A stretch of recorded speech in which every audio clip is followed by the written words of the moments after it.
నేటి వాక్య ధ్యానం కొరకు మిమ్మల్ని ప్రేమతో ఆహ్వానిస్తూ ఉన్నాను. నేటి వాక్య ధ్యానం కొరకు ప్రార్థన చేద్దామా? సకల ఆశీర్వాదములకు కారణభూతుడైన తండ్రి, నా మంచి దేవా, నీకు వందనాలు నాయన. ఈ ఆనంద మాసములో మీ పుట్టుకను గురించిన నాయన సత్యాలను నేర్చుకుంటూ నీ పుట్టుక ఆవశ్యకతను గురించిన అనేక విషయాలను మేము ధ్యానం చేస్తూ ఉండగా మీరే మాకు బోధించి నేర్పిస్తూ ఉన్నారు నాయన. అయా గతించిన 4 భాగాలుగా నైనా 5 భాగాలుగా నైనా మీరు మాతో మాట్లాడుతూ వచ్చారు. నీ వంశవృక్షంలో ఎవరెవరు ఉంచబడ్డారో, వారు ఏ రీతిగా జీవించారో, వారి మొదటి జీవితం తరువాత జీవితం ఏ రీతిగా మారిందో మేము ధ్యానం చేసాం, నేర్చుకున్నాం నాయన. నీ వంశవృక్షంలో వారిని ఉంచడానికి గల కారణాన్ని తెలియచేసావు. నీవి భూమి మీదకి రావడానికి నాయన ప్రధానమైనటువంటి కారణాన్ని కూడా తెలియచేసావు. ఇంకనూ నాయన అనేక విషయాలు మేము ధ్యానం చేయబోతూ ఉండగా మీరే మాకు బోధించి నేర్పించమని యేసునామమున ప్రార్థించి వేడుకుంటూ ఉన్నాము తండ్రి. Amen, amen, amen. ప్రభువునందు ప్రియ దేవుని పిల్లారా, నేటి వాక్య ధ్యానము కొరకు ప్రేమపూర్వకంగా మిమ్మల్ని ఆహ్వానిస్తూ ఉన్నాను. నేటి వాక్య ధ్యానముగా మత్తయి సువార్త 1వ అధ్యాయము 16వ వచనాన్ని చదువుకుందాం. యాకోబు మరియ భర్త అయిన యోసేపును కనెను, ఆమె యందు క్రీస్తు అనబడిన యేసు పుట్టెను. ప్రిదేన్ పిల్లరా, క్రీస్తు వంశావళిలో ఉంచబడినటువంటి 5 స్త్రీలలో 5వ స్త్రీగా మరి కన్య అయిన మరియ మనం తెలుసుకున్నాం. కన్య అయిన మరియ ఉంచబడిందని మనం ధ్యానం చేశాం. ప్రిదేన్ పిల్లరా, కన్య అయిన మరియ తన జీవితాన్ని ప్రభువుకు ఎందుకు నచ్చింది? కన్య అయిన మరియే ప్రభువుకు ఎందుకు నచ్చింది? తన వంశవృక్షంలో మరి మరియ ఉండటానికి గల కారణం ఏమిటి? మరియలో ఆ ప్రత్యేకత ఏమిటి? ఎందుకు సర్వశక్తి కలిగినటువంటి లోక రక్షకుడు తన గర్భంలో నుండి ఉద్భవించటానికి, తన గర్భంలో నుండి ఈ లోకంలోనికి మానవ రూపుగా రావడానికి మరి ఉద్దేశించబడింది, అంగీకరించింది? దేని పిల్లలారా, ఈ రోజున మనం నేర్చుకోవాల్సినటువంటి పాఠం ఏంటంటే, కన్య అయిన మరియ తన జీవితాన్ని ప్రభువుకు సమర్పించింది. తన యొక్క ఆశలను, తన కోరికలను, యవన కాలంలో ఉన్నటువంటి ఆ యొక్క శరీర కోరికలను తాను నెరవేర్చుకొనకుండా, దేవునికి ఏది ఇష్టమో, దేవునికి ఏ ఆలోచన అయితే దేవుడు మెచ్చుకుంటాడో, ఏ క్రియలు కలిగి ఉంటే దేవునికి ఇష్టమవుతుందో, ఏ ఆలోచన, ఏ తలంపులు దేవునికి ఇంపుగా ఉంటాయో, మరి దేవుని యొక్క లేఖనాలను పరిశోధించిన దానిగా, లేఖనాలను తరచి చూసిన దానిగా మరి కన్య మరియ తనకు తానుగా దేవునికి సమర్పించుకుంది. అందుకనే ఆనాటి దినాలలో ఉన్నటువంటి అనేక మందిలో ఆమె ప్రత్యేకించబడింది. ప్రియదేని పిల్లరా, దానికంటే ముందుగా ఒక మాట మీకు చెప్పగలను. ఏమిటో తెలుసా? ఆమె దేవుని యొక్క ఏర్పాటులో ఉంది. ఆమె దేవుని ఏర్పాటులో ఉంది కనుకనే తన జీవితాన్ని ఎక్కడ కూడా జారిపోకుండా, తన యవన బ్రతుకును తల్లిదండ్రులకు, మరి తన యొక్క మరి తోబుట్టువులకు, తన కుటుంబానికి మచ్చ తెచ్చేదానిగా బ్రతకలేదు కన్య అయిన మరియ జీవితంలో మనం నేర్చుకోవాల్సినటువంటి ముఖ్య పాఠము ఇదే. ప్రభువుకు నచ్చినట్లుగా తాను జీవించింది. ఆనాటి దినాలలో ఉన్నటువంటి అందరి కన్యకల వలె తాను విచ్చలవిడిగా జీవించినటువంటి జీవితము కన్య అయిన మరియకు లేదు. అందుకే ప్రభువు ఏర్పాటులోకి తాను వెళ్ళగలిగింది.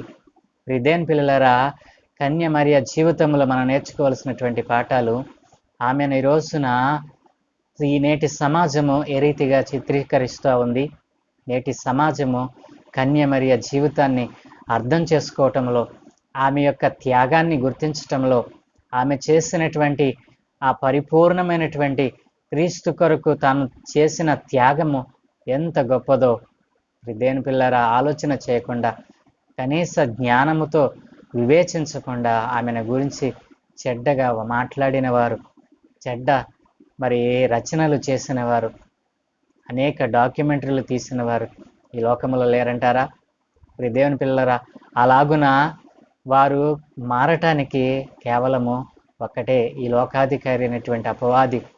ఈ లోకంలో ఉన్నదంతా చెడ్డది, చెడిపోయినటువంటి వారు మరి అందరూ చెడిపోయారు అనుకుంటారు. కాబట్టి ఈ రోజున సత్యానికి మసిపూసి సత్యాన్ని మరి అసత్యంగా మార్చాలని వారు ప్రయత్నం చేస్తూ ఉన్నారు. కొన్ని యుగాలుగా ఆ ప్రయత్నం చేస్తూ ఉన్నారు. కానీ సర్వశక్తి కలిగిన దేవుడు తన ఏర్పాటులో ఉన్నటువంటి వారి మీద ఆ మచ్చ పడకుండా ఆయన మరి చరిత్రకు ఆధారభూతుడిగా ఈ రోజున మరి ప్రభు అయిన క్రీస్తు మనకు కనబడతా ఉన్నారు. దేవుని పిల్లరా, కన్య అయిన మరియ జీవితంలో నుంచి మనం నేర్చుకోవాల్సిన పాఠాలు ఏమిటి? ఈ రోజున ఆయన ఏర్పాటులోనికి ఆమె వెళ్ళగలిగిందంటే ఆమె ఎంత భక్తి శ్రద్ధలను చూపింది, దేవుని వాక్యం అంటే విధేయత చూపింది. మొదట తల్లిదండ్రులకు విధేయురాలుగా బ్రతికింది. తల్లిదండ్రులకు అవమానం తెచ్చేటువంటి ఆ యవనకాలపు బ్రతుకును ఆమె తృణప్రాయంగా త్రోసివేసింది. కాబట్టి ప్రభు యొక్క కన్నుల్లో పడింది, ప్రభు యొక్క ఏర్పాటులోకి వెళ్ళింది. దేవుని పిల్లరా, కాబట్టి కన్య మరియ జీవితంలో ఉన్నటువంటి మొదటి లక్షణం ఏంటో తెలుసా?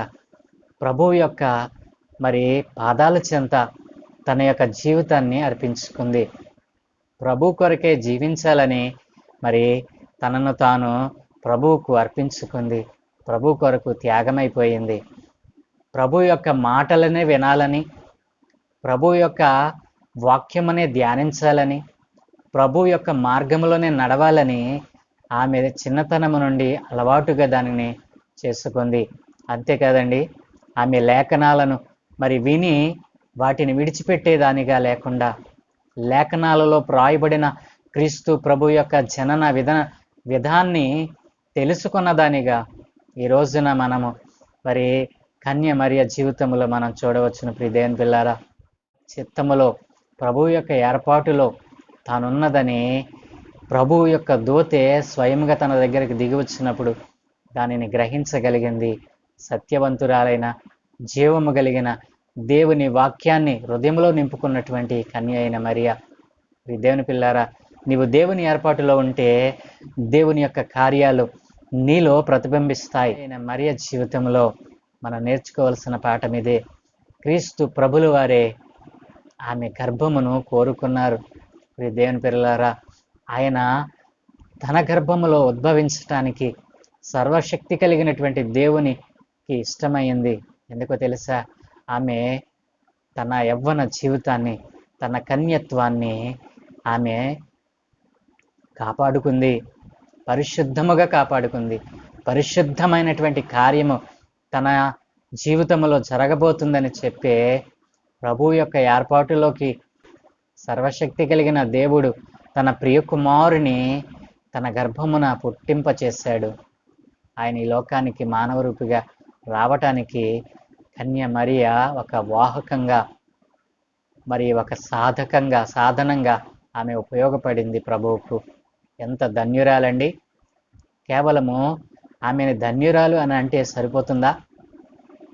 దేవుని పిల్లారా, ఆమె యొక్క త్యాగాన్ని మనం గుర్తించకుండా దేవుని ఏర్పాటులో తను ఎంతగా ఎన్ని యుగాల నుండి తాను దేవుని ఏర్పాటులో ఉందో, ఈ రోజున నీవు దేవుని ఏర్పాటులో ఉండి కూడా ఆయనకు ఉపయోగపడే పాత్రగా నీవు మారటం లేదేంటి? దేవుని ఏర్పాటులో నీవు లేకపోతే నీ జీవితంలో ఎప్పటికీ కూడా మరి నిజమైన సంతోషకరమైనటువంటి క్రిస్మస్ ఎప్పటికీ నీవు జరుపుకోలేవు.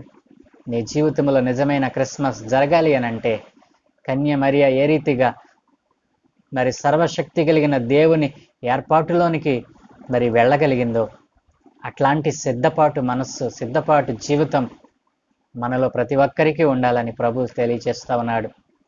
కన్య మరియ ఏ రీతిగా అయితే ప్రభువుకు తన జీవితాన్ని సమర్పించుకుందో, ఈ రోజున నీ జీవితాన్ని ప్రభువుకు సమర్పించుకుంటే ప్రభువు నీ జీవితంలో, నీ కుటుంబంలో ఆయన ఉద్భవించటానికి, ఆయన జన్మించటానికి ఇష్టపడతా ఉన్నాడు.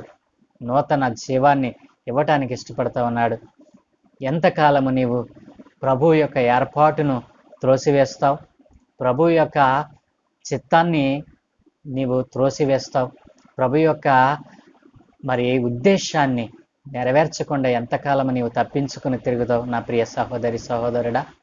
ఈ రోజున నీ జీవితంలో ప్రభు యొక్క ఏర్పాటును తృణీకరించి, ప్రభు యొక్క ఉద్దేశాన్ని త్రోసివేసి, ప్రభు యొక్క చిత్తాన్ని నీవు నెరవేర్చకుండా నీ జీవితాన్ని ముగిస్తున్నావే. ప్రభువుకు నువ్వేమని సమాధానం చెప్పుకోగలవు? ప్రభువు నిన్ను లెక్కలో ఉంచుతాడు కదూ. ప్రభు యొక్క చిత్తాన్ని నెరవేర్చకుండా ఈ రోజున క్రిస్మస్ ఆనందము నా జీవితంలో క్రీస్తు నా కొరకు పుట్టాడు అని బెంకాలు పలుకుతున్నావే, దానివల్ల నీకు ప్రయోజనం ఉందా? నిజమైన క్రైస్తవునిగా నిజమైన క్రిస్మస్ ఆనందాన్ని అనుభవించాలని, మరి ఆనందించాలని ఒక కోరిక నీకు ఉంటే గనక ఈ రోజున నీలో ఉన్న ఈ లోక పోకడలను విడిచిపెట్టి కన్య అయిన మరియా ఏ రీతిగా ప్రభు యొక్క ఏర్పాటులోనికి వెళ్ళిందో, ప్రభువు చేత సిద్ధపరచబడిందో, ఆ రీతిగా నీవు ప్రభువు చేత సిద్ధపరచబడినటువంటి జీవితాన్ని కలిగి ప్రభువుకు ఉపయోగపడేటువంటి పాత్రగా ఈ రోజు నుండైనా నీవు మారాలని ప్రభు కోరుకుంటూ ఉన్నాడు. నీ జీవితంలో, నీ కుటుంబంలో నిజమైన క్రిస్మస్ ఆనందాన్ని అనుభవించాలని ఆయన ఆశపడుతూ ఉన్నాడు. ఇప్పటికైనాను ఆయన ఆశను నెరవేర్చడానికి నీవు ఇష్టపడుతున్నావా నా ప్రియ సహోదరి సహోదరుడా? నిజమైన క్రిస్మస్ ఆనందాన్ని నీకు ఇవ్వాలని ఆయన ఎన్నో సంవత్సరాలుగా నీకోసం వేచి అన్నాడు కదూ. ఆయన తన చేతులు చాచి నిన్ను పిలుస్తూ ఉన్నాడు నా ప్రియ సహోదరి సహోదరుడా. కన్య అయిన మరియా తన జీవితాన్ని ఏ రీతిగా ప్రభువుకు అర్పించిందో, హృదయం పిల్లరా, ఎంత భయంకరమైన పరిస్థితినైనా ఎదుర్కోవటానికి మరి మరియ చేసిన త్యాగం ఎంత గొప్పదో మీకు తెలుసా? ఒక పురుషునికి ప్రదానం చేయబడిన తరువాత ఆమె గర్భవతి అయితే, హృదయం పిల్లరా, దేవుని యొక్క ధర్మశాస్త్రం ఏం చెప్తుందో తెలుసా మీకు? ద్వితీయోపదేశ కాండము 22వ అధ్యాయము 23వ వచనంలో ఏమని వ్రాయబడిందో తెలుసా? కన్యక అయిన చిన్నది ప్రదానము చేయబడిన తరువాత ఒకడు ఊరిలో ఆమెను కలుసుకొని ఆమెతో శయనించిన ఎడల ఆ ఊరి గవిని యొద్దకు వారిద్దరిని తీసుకుని వచ్చి ఆ చిన్నది ఊరిలో కేకలు వేయకయున్నందున ఆమెను తన పొరుగువాని భార్యను అవమానపరిచినందున ఆ మనుష్యుని రాళ్లతో చావగొట్టవలెను. హృదయం పిల్లరా, దేవుని యొక్క ధర్మశాస్త్రము ఎంత మరి తేటగా ఉన్నదో చూసారా? మరియా వీటినేటిని కూడా లెక్క చేయలేదు. ఎందుకంటే ఆమె ప్రభు యొక్క ఏర్పాటులో ఉంది, ప్రభువుకు తన జీవితాన్ని సమర్పించుకుంది. అందుకనే క్రీస్తు తన వంశవృక్షములో ఆమెను మరి ఉంచుకోవటానికి ఇష్టపడ్డాడు. వంశవృక్షములో ఆమె పేరును ఉంచటానికి ప్రభువుకు ఇష్టమైంది. ప్రియదేని పిల్లరా, ఎంత భయంకరమైన పరిస్థితి అయినప్పటికీ మరియ జడిసిందంటారా? మరియా దేనికైనా సిద్ధపడిపోయింది. అలాంటి సిద్ధపాటు, తెగింపు నీకుందా ఈ రోజున నా ప్రియ సహోదరి సహోదరుడా? ఎంతకాలము నీవు క్రిస్మస్ పండుగను ఒక పండుగలాగా ఏదో నామకార్థముగా ఆచారబద్ధమైనటువంటి రీతిలో నీవు జరుపుతావు? ప్రభు కొరకు తెగింపు అనేటువంటిది నీ జీవితంలో ఉందా? కన్య మరియా ఏ రీతిగా తెగించిందో, ప్రాణానికి తెగించి చేసినటువంటి కార్యము, నీవెప్పుడైతే సంసిద్ధుడుగా ఉంటావో, ప్రభువు కొరకు నీవు తెగింపు కలిగినటువంటి వ్యక్తిగా ఎప్పుడైతే మారతావో, ప్రభువు నీకు తోడుంటాడు, నీకు ఎదురుండదు. కాబట్టి ప్రియదేవుని పిల్లారా, కన్య మరియా ఏ రీతిగా ప్రభువుకు తను సమర్పించుకుందో, తన కోసము మరి ప్రభు కోసము సమస్తాన్ని త్యాగం చేసిందో, మరి తెగించి ఈ కార్యానికి ఒప్పుకుందో, ఆ రీతిగా నీ జీవితంలో, నీ కుటుంబంలో కూడా ఒక తెగింపు అనేటువంటిది ఉండాలి అని, నిజమైన క్రిస్మస్ ఆనందముని పొందుకోవాలంటే ప్రభువుకు నిన్ను నీవు సమర్పించుకోవాలని, క్రీస్తు నీ హృదయంలో ఉదయించాలి అని అంటే మొదట క్రీస్తును నీ శరీరంలోనికి, నీ హృదయంలోనికి నీవు ఆహ్వానించాలి. ఆ రీతిగా ప్రభువును ఈ రోజున నీవు ఆహ్వానించి నిజమైన క్రిస్మస్ ఆనందాన్ని నీవును నీ కుటుంబమును పొందుకోవాలని ప్రభు పేర మనవి చేస్తూ ఉన్నాను. దేవుడు మిమ్మలను ఆ రీతిగా దీవించునుగాక. ఈ ఆనంద మాసములో మీ కుటుంబాలలో సంతోష సమాధానాలు నిండారుగా పారునుగాక.